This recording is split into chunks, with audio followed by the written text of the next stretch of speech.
Foley's ultra-violent WrestleMania 22 show stealer with Edge got a paltry 4-star rating. Number 2, The Rock. Oh, what's up? Oh, what's up? Yo, what up? It's Amaj here, back to another video. Today we're about to be getting into a video by Cultaholic Wrestling, and it's going to be wrestlers who never received a 5-star rating. And you know, the 5-star rating is really related to Dave Meltzer, which kind of floundered, you know, throughout the years of him just giving anything 5 stars or 4 stars these days. But hey, let's go ahead into it.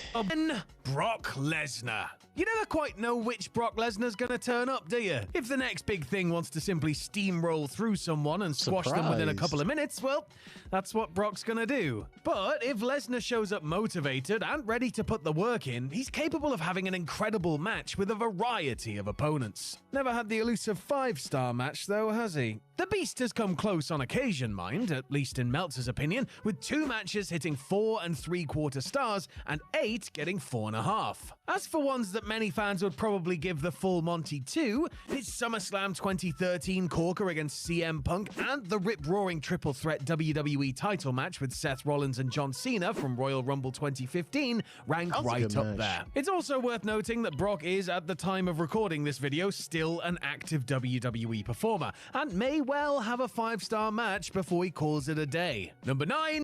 Not for long. He's retiring in 2026, and with them getting Gunther to retire, buddy, I don't know, but he's rumored to get retired by Obafemi now. I guess it's so many like fucking people up in air to retire him. Curt Hennig.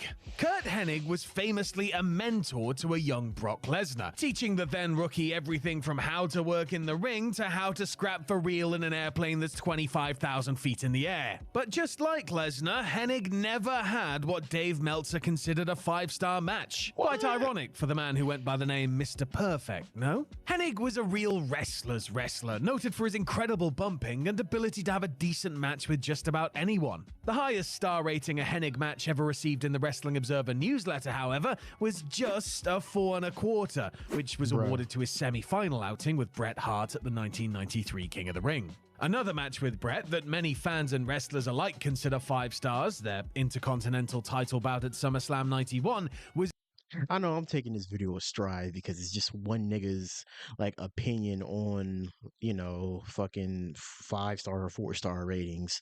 But like for him to not give Mr. Perfect one, at least, I'm not even talking about the name. I wasn't born in that era, but I seen some of his matches and they were just beautiful, bro. Like, man, I don't know how how do you not like give this nigga at least a 5-star rating? But that's another nigga's opinion. Only given 4 stars by Big Daddy Dave. And the match that a fair few consider Kurt's finest hour, literally, as it was a 1-hour time limit draw with AWA heavyweight champion Nick Bockwinkel in November of 1986, was never given an official star rating, mind. Number 8, Rob Van Dam. Irked by ECW not receiving favorable star ratings in The Observer, the promotion's commentator Joey Styles decided to take a little dig at Dave Meltzer by dubbing Rob Van Dam's finisher the 5-star Frog Splash. His Frog Splash may have been a 5-star sight to see, but RVD himself has never had a match that got that, high. In fact, looking at his star rating history, Van Dam has only, again I say only, been involved in 15 matches rated 4 stars or above, and many of those were multi-man bouts. His highest rated singles match didn't take place in ECW or WWE, but rather in All Japan. Favorites against the likes of Eddie Guerrero, Sabu, Christian, and hell, even his ultra-heated showdown with John Cena at the second One Night Stand pay-per-view struggled to break... I don't know how that didn't get a 5-star rating, bro. Because that match against John Cena was like a perfect title change. Like, it's like some sort of invader that they don't know who it is. The storyline was perfect. They came into the whole thing expecting, like, you know, RVD not to win. but they had to make that change because ACW would have rioted. But even then, like the whole match was just fire, bro.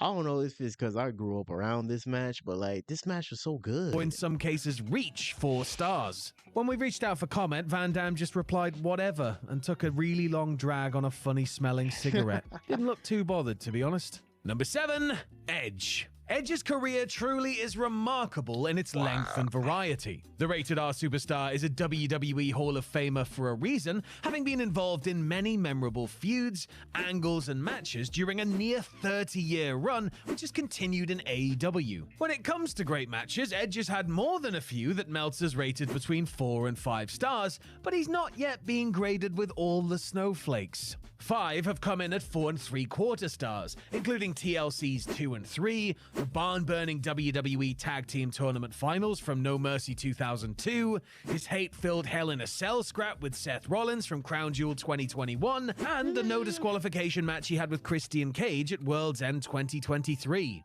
There are a ton on his CV that have been rated 4 stars and above, and really, the Canadian star's consistency over the years and his ability to have good to great matches with a wide range of opponents is a lot more impressive and important than one person not giving him the perfect score. Unless you're a mentalist on the internet anyway. Number 6, Roman. Yeah, he had so many good bouts with John Cena, Undertaker, and then he got his tag team stint. Yeah, that would be, some of those matches would be 5-star to me. Reigns. We're past that point in time where people would say that Roman Reigns isn't a very good wrestler, right? Because the tribal chief, in spite of what you might think about his character or booking, knows what he's doing inside the squared circle. Not to a 5-star standard, evidently, but pretty good nonetheless. If you're looking for matches involving Roman that were rated above 4 stars, including Rumbles and other multi-man affairs, he has close to 50 of those at time of recording. 4 of those were a 1/4 star short of 5, including the 4-way Universal title Demolition Derby from SummerSlam 2017, his singles match with Sami Zayn from Elimination Chamber 2023, and back-to-back WrestleMania main events 40 and 41. Odds are that Meltzer will award Reigns a 5-star or above rating before the big dog calls it a career, but with his part-time schedule and desire to retire sooner rather than later, chances are just running out. And that's the exact sort of thing that keeps a man like Roman Reigns up at night, isn't it? Number 5, Randy Savage. If you're discussing the absolute GOAT, then Randy Savage should be in the conversation every damn time. Because the Macho Man excelled at every aspect of professional wrestling and could seemingly do it all. He was a beloved babyface and a hated heel. He could cut a great promo and get you truly invested in an angle. He could brawl, he could fly, he could trade holds with the best of them, but he couldn't ever have a 5-star match. The highest he ever got on Meltzer's scale was 4.5, a rating awarded to 2 1988 matches with Ted DiBiase and his WrestleMania 3 classic with Ricky Steamboat. That last one has naturally been a big Further I watch this, the more bullshit that I just like see. Like how no matches are getting like 4 stars. I get you know, writing this for like the Wrestling Observer. You want to like make like 5-star like kinda exclusive and prominent, but like some of the GOATs not being in like the 5-star ratings is just ridiculous, my nigga. Randy Savage? I'm even like pissed off like as Mr. Perfect didn't have any of those. Like, bro, I can't wait to see who the fuck he gives like 5 stars to. Bone of contention for those in the so-called IWC, as many consider it one of the greatest matches in WrestleMania, nay, in WWE history. A bunch of other matches are in and around the 4-star range, but really, given Savage's status as an industry icon, it feels a bit silly to talk about a 1/4 star here or there. The cream will always rise to the top, and the Macho Man was the creme de la creme, regardless of what anyone's star rating system will tell you. Exactly. Number 4, Triple H.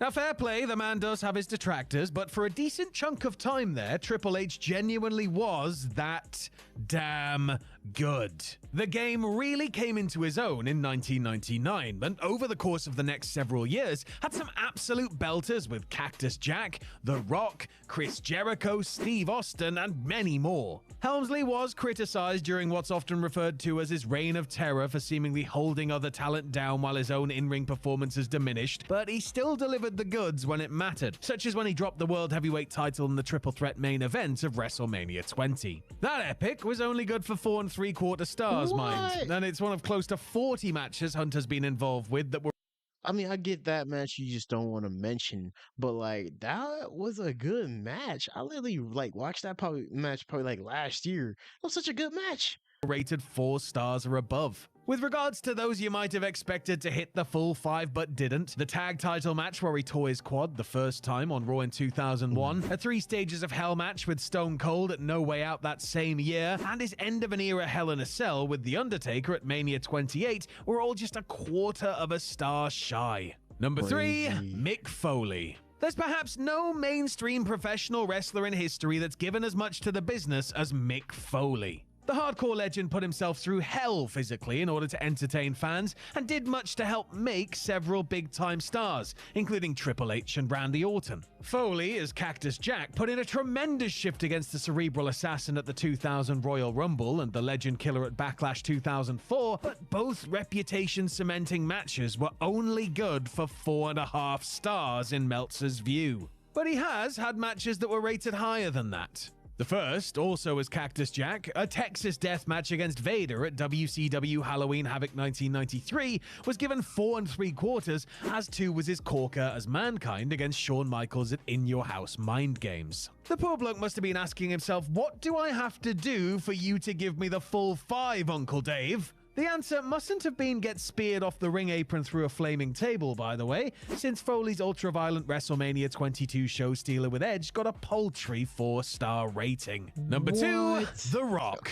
The most electrifying man in sports entertainment certainly did pack in some Like, I know I continue to be surprised, but this guy pisses me off with his dumbass ratings. Like, what is the most legendary matches? Like he's mentioning gets like 4 point something stars. legendary moments and matches during his relatively short full-time WWE run. He may have only been around for a little under 6 years and was only really on top as a main eventer for about 4 of those, but The Rock did more than enough to cement himself as one of the very best to ever do it. One of the very best to ever do it and never have a 5-star match, once again according to Meltzer anyway.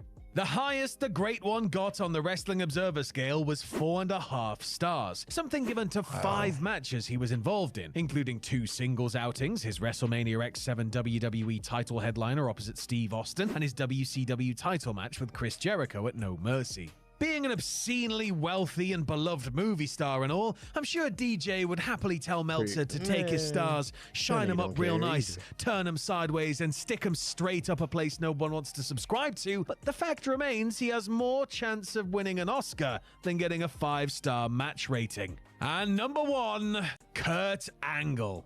Oh, it's true, all right. It's damn true, and some people are quite unhappy about it. Kurt Angle caught onto the business about as quickly as anybody in history, developing into a versatile all-rounder before in seemingly no time at all, becoming one of the very best in the business. The Olympic gold medalist was a wrestling machine, putting on clinics with anyone and everyone, from Eddie Guerrero and Brock Lesnar to The Undertaker and Shane McMahon. Incredibly, Kurt's in-ring output during his TNA career was arguably just as good. Crazy, especially putting on a clinic with Shane McMahon, bro. Shane McMahon was a decent like wrestler, but I feel like this nigga was much more of a stunt man. He did a lot of shit to like, you know, get pops, get a lot of stuff going.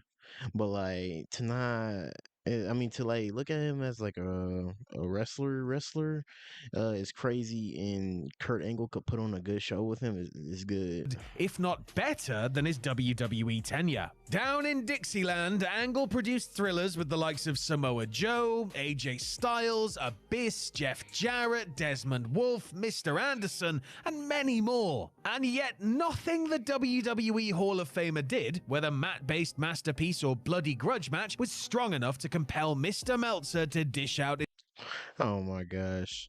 All right, man. Hey, we should take whatever Dave Meltzer says in Strive or whatever he like reports in the news.